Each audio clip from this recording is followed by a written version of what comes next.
Okay, nobody talks about this enough.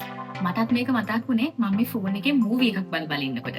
ලංකාවේ ගොඩක් හොඳ ගොඩක් ලස්සන මූවිස් හැදෙනවා.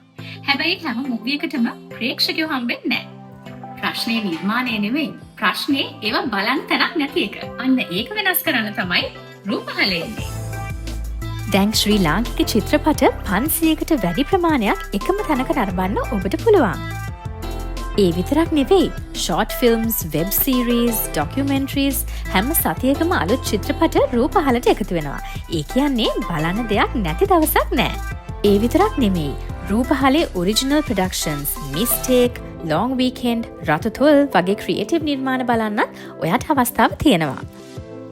ලෝකේ කොහේ හිටියත් රූපහල ඔයත් එක්ක ඒ හැම තැනකම. Google TV, Android TV, Samsung Smart TV, WebOS, Chromecast, Fire TV Stick. Phone එකකින් විතරක් නෙමෙයි, ඔයාගේ ස්මාර්ට් TV එකකින් සහ ඕනම ස්ක්‍රීන් එකකින් බලන්න පුළුවන්. මේ හැමදේම මාසිකව $5යි සති 75කින්. එහෙම නැත්නම් ඔයා ඇනුවල් ප්ලෑන් එකකට ගියොත් මීට වැඩියක් වාස්තායකව ගන්න පුළුවන්. ශ්‍රී ලාංකීය සිනමාවට ආදරේ ඔයත් අදම රූපහලත් එක්ක එකතු වෙන්න.